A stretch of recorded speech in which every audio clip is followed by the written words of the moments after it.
আমার পুজো হয়ে গেছে, এখন বাজছে তোমার 10টা 40। মেয়ে চান করছে আর ছেলে গেল বাবার সাথে বাজারে। মেয়ে আঁকা স্কুলে যাবে, তো এই জন্য চান করছে। আর আজকে ভালো লাগছে বেশ। অন্যদিন আমি পুজো করতে সময় পাই না আসলে। অন্যদিন যদি পুজো করতে যাই তাহলে 12:30-12টা বাজবে আমার পুজো দিতে দিতে। আর বাবা যেহেতু সকালেই চান করে, তাহলে বলে আমি পুজোটা করে দিচ্ছি। আমি এরকম চান করে ধূপ টুপ দেখিনি। আর আজকে মানে ছুটির দিনে আমি পুজোটা বেশিরভাগ করার চেষ্টা করি। এটাতে আমার নিজেরও ভালো লাগে, জানো তো। মানে সত্যি আমার মনে হয় যে প্রতিদিনই করি, কিন্তু ছোট বাচ্চা থাকলে আর কি বুঝতেই পারছো যা হয়।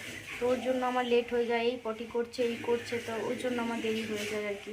ওকে চান টান করাতে হয়, নাহলে তো কোনো ব্যাপারই না। তো ছুটির দিনগুলোতে বাবা থাকে বলে তুমি ছেলেকে একটু দেখো, আমি পুজোটাকে করে নিই, তারপরেই রান্না করবো, এটাই চেষ্টা করি আর কি। তো আজকেও হয়ে গেল, ভালোই হলো। তো চলো, দেখো রান্না করতে করতে একবার ছাদে গেলাম, দেখছি জামা কাপড় সব শুকিয়ে গেছে। আবার কতকগুলো ছেলে মেয়েকে চান করিয়েছে, ওগুলো মেলে এলাম। এখন বেজে গেছে 12টা 25। আর এই যে ছেলে খেজুর খাচ্ছে ফোন দেখে দেখে, ও চান করিয়ে দিলাম, শ্যাম্পু করালাম। ভালো রোদ দিয়েছে, তো ফোন দেখুক, রান্না করি। রাত হয়ে গেছে, এখানে দই পটলটা করে নিই। এই যে পটল কেটেছি, দই পটল হবে। এটাতে ছেলের চিকেন হয়েছে, অনেক কিছু রান্না হবে আজকে। লাউ পোস্ত হবে, আর আমাদের মাংসটা বাকি আছে, লাউ পোস্তটা বাকি আছে, দই পটল।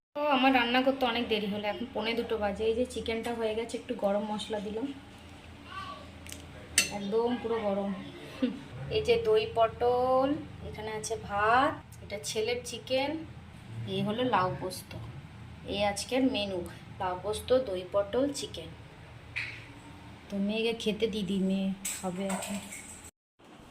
দেখো আমি ঘর ঝাড়তে নিয়েছি, ঝুলটা ঝাড়লাম, ফ্যানটা তো কয়েকদিন আগেই মোছা হয়েছে, আর এটা আমার দ্বারা হবেও না। জানলাটা ঝাড়লাম, এবারে এইগুলো মুছছি।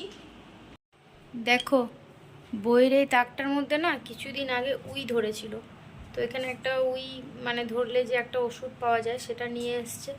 সেটা দেওয়াতে মনে হচ্ছে এখন হয়নি, এই 1-1.5 মাস আগে দিয়েছি। এখানে হয়েছিল, এখানে ধরেছিল, তো স্প্রে করে দিয়েছি জায়গাগুলো, তো এখন তো মনে হচ্ছে হয়নি, তবে জানি না। ইঁদুরে আমাকে খুব জ্বালাচ্ছে, এখানেও কিছু কাগজ ইঁদুরে কেটে দিয়েছিল। এখন অবশ্য চোখে দেখতে পাচ্ছি না, চোখে পড়ছে না, কিন্তু আছে হয়তো, নাহলে এখানে কাগজ টুকরো কি করে এলো। 1 মাস আগে তো আমি পরিষ্কার করেছি, মাঝে মাঝেই করি। আর মেয়ে দেখেছো কি করে, বই নেয় আর এরকমভাবে রেখে দেয়, তাহলে কি হয় কি মানে পড়ে যাচ্ছে আবার ঘাড়ে মুড়ে। এটাকে আমাকে গোছাতে বেশ ভালোই টাইম লাগবে। তো ঝুলটা পুরো ঝাড়া হয়ে গেছে, এই তাকটা পরিষ্কার করতে হবে, ড্রেসিং টেবিলের ওপরটা পরিষ্কার করতে হবে। ড্রেসিং টেবিলের ভেতর আজকে আমি করতে যাব না, এগুলো অন্য দিন হবে। আর আমি দেখতেই পাচ্ছ মাথায় বেঁধে নিয়েছি যাতে ধুলো না হয়। আর এই নাইটিটা আমার ঘর ছাড়ার নাইটি, কি আর বলবে। তো চলো ঝটাপট করি, কারণ মেয়ের আবার 7:30টায় নাচের ক্লাস আছে, যেতে হবে।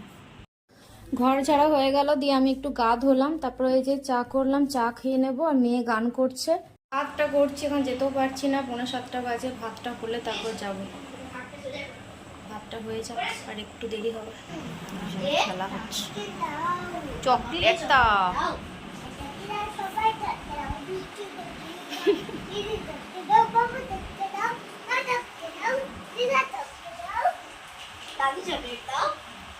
ঠাকুরের কাছে কি চাইছে দেখো, চকলেট দাও।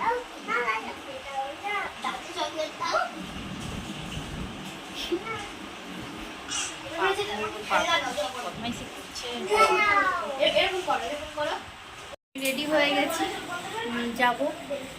আর এসে না রাতও হয়ে যায়, ইচ্ছেও করে না, এই জন্য ভাতটা করেই যাচ্ছি। ভাতটা হয়ে যাক, আর মাংস তো আছেই কিনে। এখন বেজে গেছে 9:30, একটু আগে এলাম। আর এই দেখো আজকে মেয়ে নাচের পরীক্ষার রেজাল্ট বেরিয়েছে, ফার্স্ট হয়েছে, মেডেল পেয়েছে। ভীষণ খুশি মেয়ে। নাচ প্র্যাকটিসই করে না বাড়িতে, করলে তো আর একটু ভালোই হতো, করতেই চায় না কিছু। তো এবারে খেতে দেবো মেয়েকে, বলছি হাত পা ধো। ছেলেকেও দেখি কি খায়, খাওয়ায় অল্প। আমি কখন গেছি জানো, 7:15-তে। আর ভালো লাগে বলো তো। আর সারা দুপুর একটু রেস্ট পাইনি, ঘর ঝেড়েছি, আবার হন্তদন্ত হয়ে গেছি, ভালো লাগছে না একদম। যাক, এখন আর কাল থেকে ছুটি, সেই শনি রবিবার দিন হবে, একটু বাঁচা গেছে।